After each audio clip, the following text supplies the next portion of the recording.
بسم اللہ الرحمن الرحیم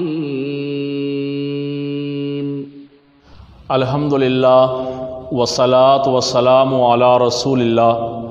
بہت سے دوست احباب عام طور پہ یہ کہتے ہیں کہ جی ہم عبادت کرتے ہیں، نماز پڑھتے ہیں تو اس کے اندر دل نہیں لگتا، عبادت کے اندر وہ چاشنی، وہ لطف اور مزہ نہیں آتا۔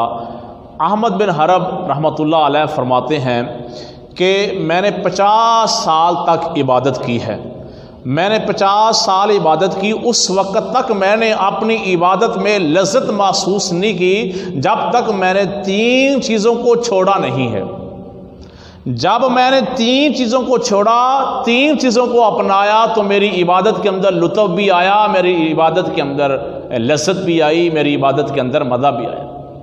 وہ کون سی 3 چیزیں ہیں؟ میں نے لوگوں کو راضی کرنا چھوڑا، اس وقت اللہ رب العالمین نے میری زبان پر حق جاری فرما دیا۔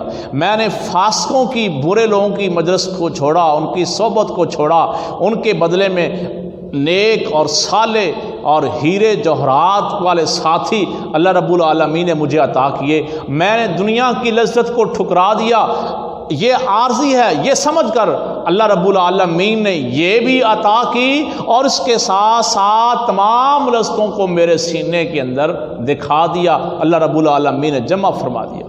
تو گویا حق بیان کرنا، آخرت کی فکر کرنا، نیک لوگوں کی مجلس اختیار کرنا، برے لوگوں کی صحبت سے بچنا، اللہ والوں کی مجلس میں بیٹھ جانا، یہ 3 ایسے کام ہیں جو بندہ کر لیتا ہے، اس کو اپنی عبادت کے اندر لذت محسوس ہوتی ہے، ایمان کی مٹھاس محسوس ہوتی ہے، اس کو ایمان کی چاشنی محسوس ہوتی ہے، اس کو ایمان کی حلاوت محسوس ہوتی ہے۔